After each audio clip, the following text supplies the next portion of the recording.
बढ़ता हुआ। अब चलते हैं नरेंद्र सोलंकी जी के पास आज का मिड कैप फंडा के लिए। नरेंद्र जी, क्या पिक कर रहे हैं आप? Good morning. आज की हमारी जो पिक है वो मैन्युफैक्चरिंग स्पेस में है और company machining and forging business के अंदर है और कंपनी ने हाल ही में रिजल्ट्स अनाउंस किए थे वीकेंड पे और काफी अच्छे रिजल्ट्स आए हैं और स्टॉक ने रिएक्शन भी दिया है, लेकिन लॉन्ग टर्म फिर भी काफी अच्छे हैं कंपनी के। हमारी जो प्रोजेक्शन है उसमें 21% CAGR रेवेन्यू ग्रोथ है, 40% की अर्निंग्स ग्रोथ है FY25 तक के लिए और वैल्यूएशन जो है वो FY25 पे 13 टाइम्स ट्रेड करता है। स्टॉक का नाम है आरके फॉर्जिंग्स, रामकृष्ण फॉर्जिंग्स लिमिटेड और हमारा टारगेट प्राइस है 385 रुपीज का इसके। आरके फॉर्जिंग्स में बाय करना है, 279 का इस समय रेट है, लेकिन इस पर लॉन्ग टर्म के लिए अच्छा टारगेट आपके स्क्रीन पर। एक काम करते हैं, अब चारों के चारों ट्रेड्स को रिविजिट करते हैं आपके लिए। सबसे पहले शुभम जी ने सस्ता ऑप्शन लिया फरवरी की महिंद्रा एंड महिंद्रा की 1340 की कॉल, 37 रुपए का रेट इस समय, 30 रुपए का स्टॉप लॉस, 48 रुपए का टारगेट। एफएनओ सुपरस्टार के लिए हमने राजेश पालिया जी से राय ली, उन्होंने बेट किया HDFC लिमिटेड पर और उसका फ्यूचर लेना है 2800 से 2830 तक के टारगेट और 2740 का एक स्टॉप लॉस लगाना है आपको। तो ये आपके लिए थी आज की दूसरी ट्रेड। उसके बाद तीसरी ट्रेड राजेश नहीं, ये कविता जी की तरफ से थी, कविता जी की तरफ से थी। ये चार्ट का चमत्कार, ये इसको हेडर चेंज करेंगे, कविता जी ने लिया था ये। और इसके बाद इंडियन बैंक और नरेंद्र सोलंकी जी की कॉल थी रामकृष्ण फॉर्जिंग्स, यहाँ पर एक बाय कॉल। निफ्टी 18,200 के बहुत करीब, इनफैक्ट क्रॉस किया इंट्राडे में, अभी भी ऑलमोस्ट वहीं पर। और बैंक निफ्टी फिर 43,000 को टच करके इस बार अब उसके ऊपर ट्रेड कर रहा है बैंक निफ्टी और एक अच्छा खासा मोमेंटम आपको दे रहा है। HCL टेक इसने क्रॉस किया अब 1130 का रेट। कल जाते जाते क्लोजिंग में इस पर हमने चर्चा की थी, वीडियो ने इसको स्पॉट किया था और हमने इसकी एक लगातार बात की थी।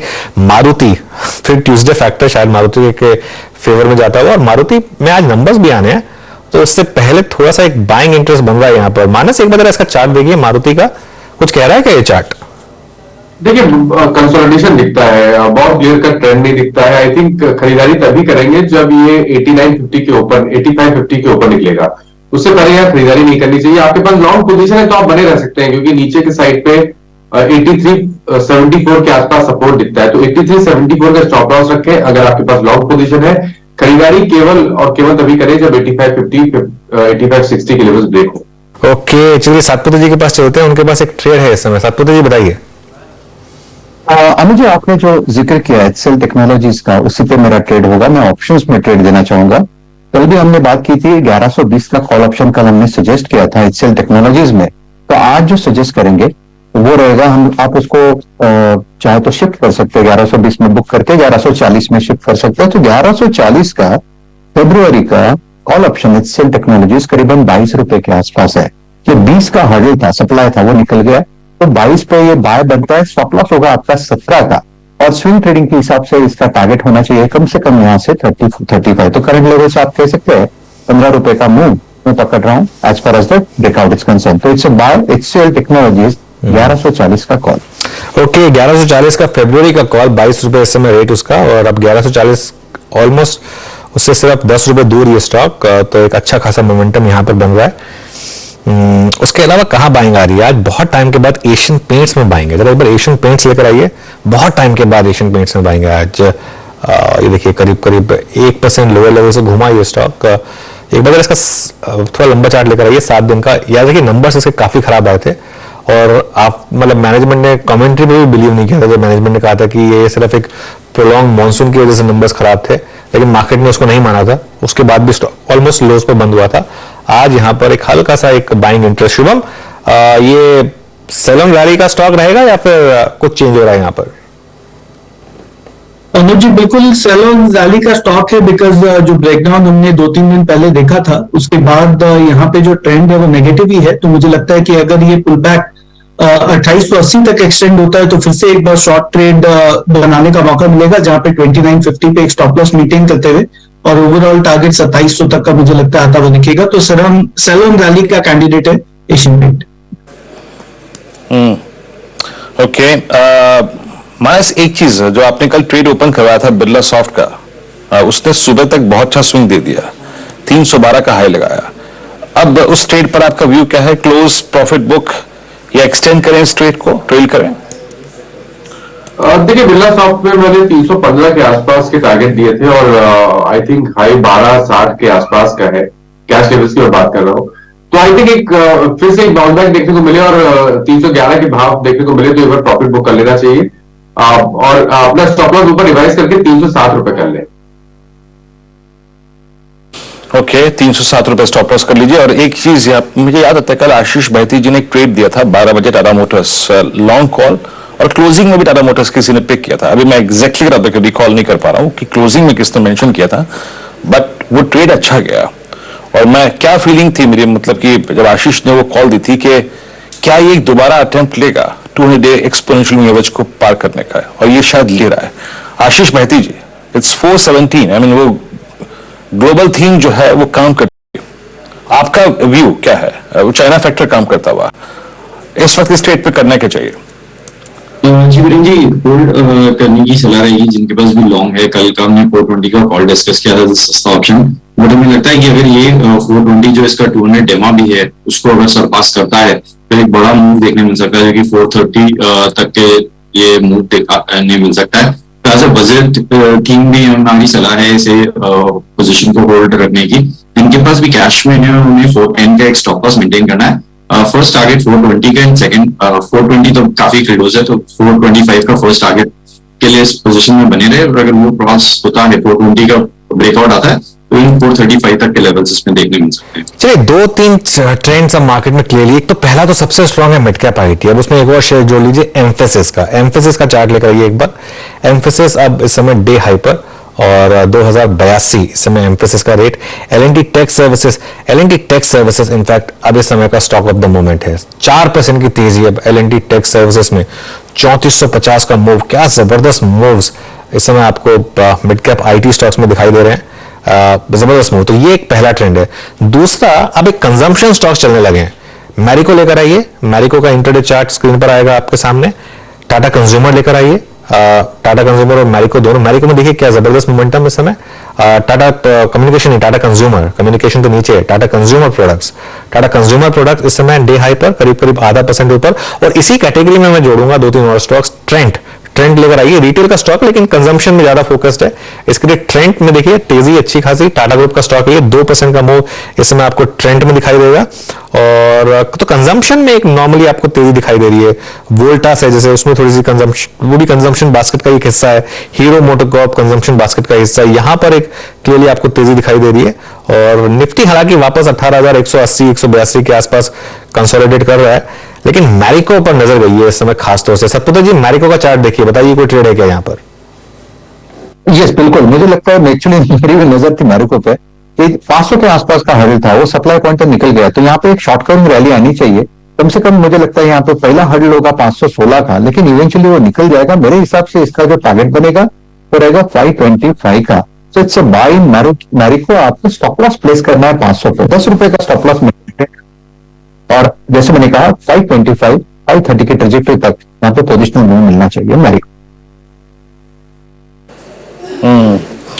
जी हाँ, चलिए जितना अब देखिए आईटी पे आपने फोकस किया, मैं एक बार हल्की सी आईटी की जो फिगर्स हैं रोलोवर्स की वो रखना चाहूंगा। आईटी में रोलोवर्स कैसे हैं जरा? कोफोर्ज जिसका जिक्र हो रहा था अभी यहाँ पे कुछ देर पहले, 62% रोलोवर। मेरे को लगता है कि आज क्योंकि ट्यूसडे वेडनेसडे को एक्सपायरी, अनुज लग रहा है कि इस बार आईटी सबसे कमांडिंग और सबसे हाई रोलोवर देखे जाएगा। दैट मीन्स वो लोग जो कि लोअर ट्रेजेक्टरी में जनवरी पे लॉन्ग थे, वो अपने सारे के सारे लॉन्ग्स जो हैं वो कैरी कर रहे हैं। इंटेलेक्ट 61%, एलटीटीएस 63%, और एम्फोसिस अगर आप देखें एम्फोसिस में कितना है 62%, और परसिस्टेंट जिसकी चर्चा हो रही थी 54%। तो डेटा अगर आप देखें काफी सपोर्टिव है। स्ट्रॉन्ग रोलोवर्स मिड कैप आईटी में, फ्रंटलाइन आईटी में नजर आ रहे हैं। अच्छा, फ्रंटलाइन आईटी का रोलोवर कैसा है? इन्फोसिस 58 और टीसीएस लगभग 52। विप्रो अगर आप देखें करीब 60% रोलोवर। विप्रो का रोलोवर भी काफी अच्छा खासा देखने को मिल रहा है। आपकी स्क्रीन पे कुछ ऐसे स्टॉक्स भी हैं जिनको लेकर थोड़ा सचेत हो जाइए। आरबीएल 4 अक्टूबर 2022 से ताबड़तोड़ तरीके से भागते अगर आप देखें अब थोड़ा सा अनवाइंडिंग मोड में है।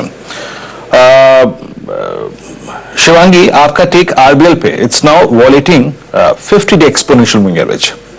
बहुत दिनों बाद एंड पोस्ट अर्निंग्स ये डैमेज थोड़ा सा और भी अगर आप देखें बात करने लायक है। आपका व्यू आरबीएल पे क्या है? अगर आप लॉन्ग हैं, जनवरी में आपने पैसा कमाया है, आपकी अप्रोच क्या होनी चाहिए अब 160 टू 90 पे? जी बिल्कुल, आरबीएल की अगर हम बात करें तो 3 महीनों के बाद आज जनवरी सीरीज में पहला एक रेड कैंडल फॉर्मेशन बनते हुए दिख रहा है। डेली फ्रेम में भी लोअर टॉप्स लोअर बॉटम्स बन रहे हैं स्टॉक में, तो कहीं ना कहीं यहाँ पे प्रॉफिट बुकिंग होते होते यहाँ पे वीकनेस क्रेपिंग हो गया है स्टॉक में। पूरे बैंकिंग क्षेत्र को अगर हम देखें तो काफी स्ट्रांग है, काफी अच्छा मोमेंटम है, पर आरबीएल यहाँ पे अंडर परफॉर्म कर रहा है। तो मेरा यह मानना है कि हम इस स्टॉक से निकल सकते हैं और बेटर स्टॉक्स में मूव कर सकते हैं। यहाँ पे मुझे कैन बैंक बहुत अच्छा लग रहा है। तो यहाँ पे जिस तरह से सपोर्ट बेस्ड बाइंग देखने को मिला है 314 के आसपास, वो काफी पॉजिटिव है और अपने रेजिस्टेंस जो 328 के आसपास था वो सरपास करने के लिए तैयारी कर रहा है। तो यहाँ पे खरीदारी कर सकते हैं कैन बैंक में। 338 340 तक के एक टारगेट्स बनते हुए दिख जाएंगे 320 के स्टॉप लॉस के साथ। ओके, कैन बैंक पर बाय करना है। मिड कैप इंडेक्स थोड़ा फिर फीका पड़ रहा है, ये मार्केट की प्रॉब्लम है एक्चुअली। तेजी जो है सारी की सारी लार्ज कैप्स तक रिस्ट्रिक्टेड है। ऑब्वियसली मिड कैप आईटी को छोड़ दें, वो एक एबरेशन है। उसके अलावा मिड कैप इंडेक्स जो है वो थोड़ा पस पड़ी रहा है पिछले 2-3 दिन से। अब एक काम करते हैं, यतिन के पास जाते हैं और जानते हैं आज के stocks of the day. Yatin, good morning. Good morning अनुज।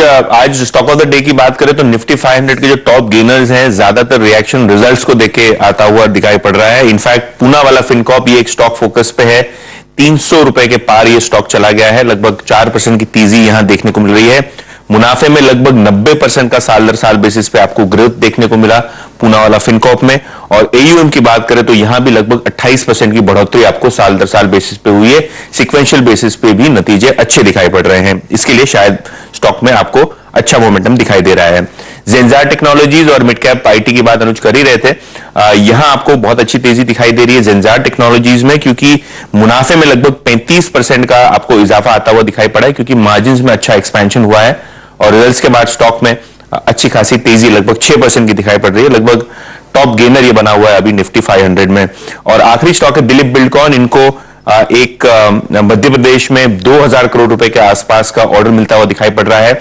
ये लोएस्ट बिडर है मध्य प्रदेश के एक प्रोजेक्ट के लिए, जो जल निगम मर्यादित प्रोजेक्ट के नाम से इसको जाना जा रहा है। तो ये जो वाटरवेज और जल को रिलेटेड जो इंफ्रा प्रोजेक्ट्स है, यहां दिलीप बिल्डकॉन विनर बनता हुआ दिखाई पड़ रहा है। स्टॉक में लगभग 3.5% की तेजी है।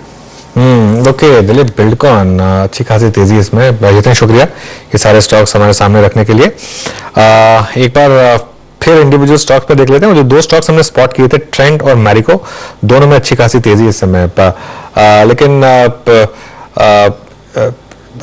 कविता जी, ये मैरिको और ट्रेंड कोई व्यू यहाँ पर? ये स्टॉक हमारे भी रडार पर थे। आप ऑलरेडी इनके साथ डिस्कशन किए हैं। अच्छा मूव बनता हुआ दिख रहा है ट्रेंड पर, और मुझे लगता है ये फर्दर 1207 ये इसका एक इमीडिएट हर्डल है। अगर उसे सरपास कर पाता है तो ये फर्दर एक्सटेंड होता हुआ दिख सकता है। 1 या 2 दिन का पर्सपेक्टिव रखना चाहिए। 1224 तक के लेवल्स की तरफ बढ़ता हुआ दिख सकता है। तो 1207 1209 ये एक क्लस्टर है जिसे इसे क्रॉस करना चाहिए। वहीं डेली चार्ट पर इसका एक 10 डेमा भी प्लेस्ड है। तो 1207 1209 पर एक बार प्रॉफिट बुकिंग की जा सकती है इंट्राडे पर्सपेक्टिव से, अगर किसी ने बाय ट्रेड इनिशिएट किया है ऑन ट्रेंड। जी अनुज ने भी अगर आप देखें चार्ट के, बिल्कुल कहते हैं ना आदमी से, बिल्कुल ठीक आदमी से अगर आप देखें, प्रश्न पूछा ट्रेंड पर। ब्रांड की जहां तक बात आती है, जब शॉपिंग की बात आती है, ट्रेंड और प्रश्न भी गया कविता जी के ऊपर। अच्छा, आज अनुज टाइटन पे कॉल भी कविता जी की थी, है? महिलाओं का जो प्रेम है ना वो गोल्ड के प्रति, वो अगर आप देखें अनोखा है और जग जाहिर है। कविता जी, आपका टाइटन इस वक्त डे हाई पे ट्रेड कर रहा है, क्या करेंगे आप 2384 पे? सो 2380 मुझे लगता है जो मेरे टारगेट्स हैं वो फर्दर एक्सटेंड होगा 2396 तक। अंटिल होल्ड किए हुए 2365 के लेवल्स को मुझे लगता है अभी बने रहना चाहिए इसको, और 2396 2400 के लेवल्स की तरफ भी बढ़ता हुआ दिखेगा। गुरु, मैं आपको एक डेटा पॉइंट बताता हूँ। पिछले 1 साल में, पिछले 5 साल में और पिछले 15 साल में, तीनों पैरामीटर्स में गोल्ड ने सेंसेक्स को आउट परफॉर्म किया है।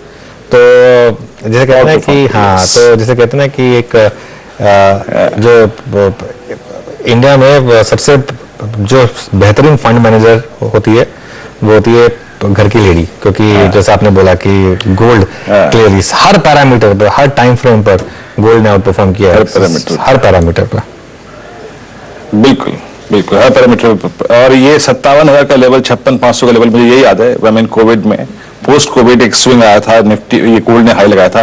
फिर जिस दिन क्लोजिंग के वक्त एक खबर आई थी स्पुतनिक वी की, उस दिन के बाद मतलब जब कोविड फियर्स के अगर आप देखें सेटल डाउन होने के फर्स्ट चांसेस लग रहे थे, तब एक सिंक आया था गोल्ड में। उसके बाद फिर ये गया करीब करीब मेरे ख्याल से 47,500 48,000 की ट्रैजेक्टरी पे, और फिर अब यहाँ पे 57,041 पे। शिवांगी अगर आप देखें मुस्कुरा रही थी। शिवांगी, आपका भी गोल्ड में काफी मतलब प्रेम है या फिर स्टॉक्स ओनली? जी, प्रेम तो गोल्ड और डायमंड से भी है, पर यहाँ मेरा फेवरेट पिक है टाइटन, और यहाँ पे एक सपोर्ट बेस्ड बाइंग देखने को मिल रहा है, काफी शानदार मूव से बॉटमिंग आउट हो रहा है, तो ये एक स्टॉक है जो काफी अच्छा लग रहा है और यहाँ पे खरीदारी कर सकते हैं। इसके रिस्क रिवॉर्ड जो है अभी काफी बेहतरीन प्लेस्ड होंगे, और यहाँ पे ऊपर 2470 तक के एक लक्ष्य बनते हुए दिख जाएंगे 2330 के स्टॉप लॉस के साथ। ओके, देखिए इस समय एक इंटरेस्टिंग चीज, एक दो स्टॉक्स और लेकर आते हैं जरा। जेंसार 6% ऊपर, कैश मार्केट के 2-3 स्टॉक्स इस समय अच्छा परफॉर्म कर रहे हैं, और एक हैप्पीएस्ट माइंड्स लेकर आइए। हैप्पीएस्ट माइंड्स जो है रिजल्ट के बाद थोड़ा उसमें डिक्लाइन आई थी, लेकिन अब इस समय हैप्पीएस्ट माइंड अच्छा कर रहा है। ब्रेक लेंगे उससे पहले, लेकिन वीडियो कुछ ऐड करना चाह रहे थे। वीडियो बताइए क्या ऐड करना चाह रहे थे आप? मैं कह रहा था, देखिए स्क्रीन पे अगर आप देखें, दो महिलाएं कोने पे बैठी हैं, कोई टाइटन, कोई गोल्ड, कोई मन्नापुरम, बाकी जितने दो लोग हैं ना ये बीच के और फिर नीचे के अगर आप देखें 5 लोग, ये सब सूला, यूएसएल, यूबीएल, इन्हीं में खुश हो जाते हैं। ये जो 1 2 3 4 5 6 7 लोग जो खुश हो जाते हैं। क्या हमारी खुशी इसी में होती है। खैर, अच्छा, मानस और कवि, हाँ, मानस और कविता जो है वो इस कार्यक्रम से अगले कार्यक्रम की तरफ भी चलेंगे 10 का दमदार ट्रेड में। बाकी सभी लोगों को बहुत बहुत शुक्रिया एक बार फिर से इस कार्यक्रम में शामिल होने के लिए, सभी स्टॉक्स और इंडस्ट्रीज पर रखने के लिए।